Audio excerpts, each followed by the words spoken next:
কালকে একটু সকালবেলা উঠে পড়েছিলাম। কালকে আমার ননদের আইবুড়ো ভাত দিয়েছিলাম, ওই জন্য সকালবেলা স্নান করে রান্নাঘরে ঢুকে গিয়েছিলাম। দেখো রান্না করছি 5 রকম ভাজা। এদিকে ভেজ ডালের জন্য সবজি কেটে রেখেছি, 5 রকম ভাজা বসিয়ে দিয়েছি। পাশে চাটনিটা হচ্ছে।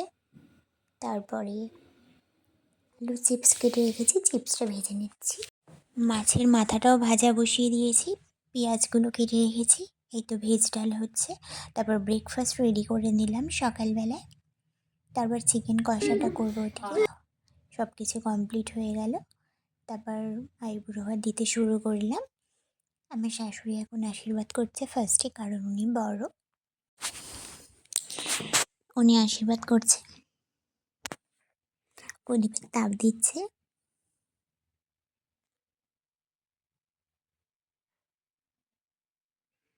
ব্যাস, আশীর্বাদ পর্বটা শেষ হয়ে গেল শাশুড়ি। আমি সাধারণত এত সকালবেলা উঠি না, ওর জন্য রান্না করব বলেই সকালবেলা উঠেছিলাম। এমনি দিন উঠি, কিন্তু সানডেতে উঠি না।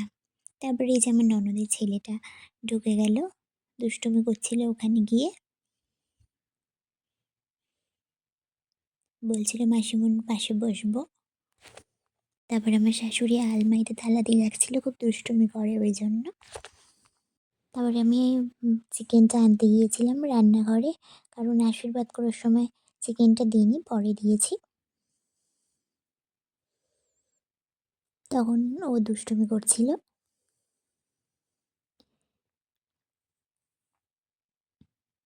দেখো,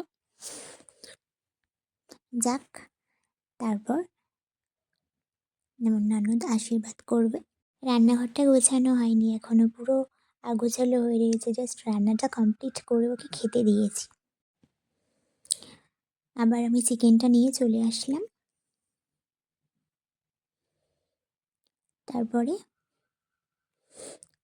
আমার শাশুড়িকে বললাম ওকে একটু মিষ্টি খাইয়ে দাও।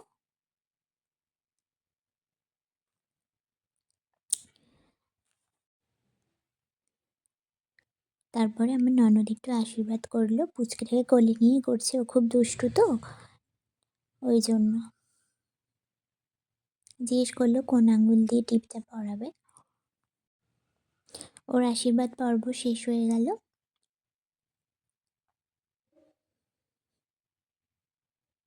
তারপরে মাসি শাশুড়ি আসলো আশীর্বাদ করতে।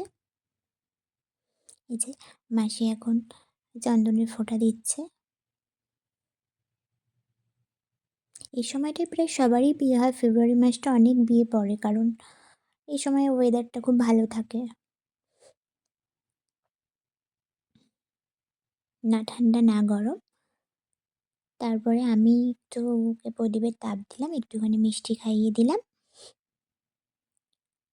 আজকে সারাদিনটা বেশ ভালোই কাটলো।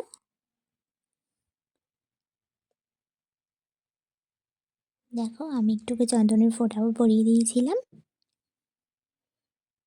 তারপর একটু মিষ্টি খাইয়ে দিলাম। আর তোমাদের কেমন লাগলো ব্লগটা অবশ্যই জানিও। টাটা।